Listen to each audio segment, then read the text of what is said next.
right, so we worked on the larger muscle groups in the arm and shoulder. Now we're going to work our way down to something that doesn't get a whole lot of love, our wrist flexors, extensors, and a little bit of our wrists. We're going to begin by rolling, so I'll teach you stretches afterwards, but I want you to grab whatever ball you use for your pec, or if you have like a soup can or something like that, that can also work. And I recommend doing this on a surface, so going to like a chair or an ottoman and having your hand so that it's free to move and your forearm is still supported. So right here, we are going to create space between these two bones that connect to the pinky and the thumb. So we're going to work between the radius and the ulna. I'm going to grab my ball. I'm going to put it right in the middle of the forearm. If you're not sure where to go, you can flex your forearm and see where it pops up the most. That might be where you start. So from here, I'm going to follow that same process that I've been doing when I foam roll. So I'm going to, in short, I'm going to scan, I'm going to identify. I can oscillate, either with that cross friction, up and down, circular motion, and then I can integrate movement just to get that hydration from a different end and finish it off. So I'm going to find a spot. Well, I'm going to scan to find my spot. And some of you, it'll probably pop up around here. Not a lot of you will feel it through here, but it's still good to scan the entire forearm. All right, so I've scanned. I'm going to work my way back up towards the elbow.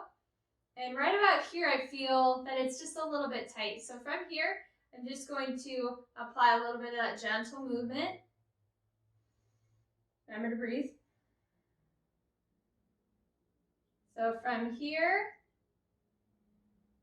that's opening up kind of nicely. I'm going to apply a little bit of cross friction here just to really encourage that space and hydration in the tissue.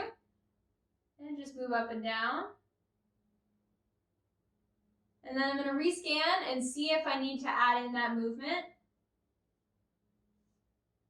Okay, so that spot feels better, but I feel a spot up here that I can work a little bit. So this spot, I'm going to choose to use movement with my hand instead. So I'm going to create an active stretch. So I'm going to take my middle finger and the rest of my fingers towards the floor and up. Down and up first. Just to really encourage hydration there. And then I can do a little bit of a wave, upside down wave. Or I can add in some circles. You got a lot of options here. And if you feel like you need more leverage, you can get on top. But for demonstrational purposes, I will not be doing that. And that's about it for the flexors of the forearm. And now it feels really good. So from here, I can flip my hand over. Now keep in mind, when you flip your hand, your bones cross. So your radius crosses over your ulna. So it's not going to be a perfectly straight line. It's going to be more of a diagonal. But we're still going to try and create a little bit of space throughout the forearm in general. More space means less can get built up, more fluid can go through nice and easy. So from here, I'm going to start on the outside or lateral side of the elbow. And for this one, it gets pretty tight pretty quickly for a lot of people. Just make sure you're moving nice and slow so you don't pop over tendons constantly. All right, so I'm working my way down, and I've already found a spot. I'm going to remember where that is, but I'm still going to check the rest of the forearm and see if it's telling the same story. All right, so I'm good there. So I'm going to go back to that spot. And I'm going to do a little bit of movement first because it seems like the best option.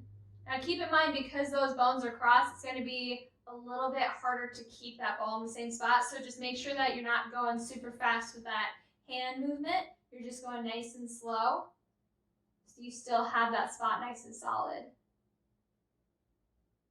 And then I can add in my fingers. And then I can add in some circles. Side to side, all that jazz. And it's getting better, and I found a different spot earlier, so one that's a little bit closer to my hand, and I'm just gonna choose to do oscillation there. The more practice you get with this, the easier you'll be able to find those spots and what to do with them. Sometimes you just might have to do both, just movement, oscillation, movement, oscillation. And that seems about good for me. So that's how you roll your forearms. We're going to learn how to stretch them up next.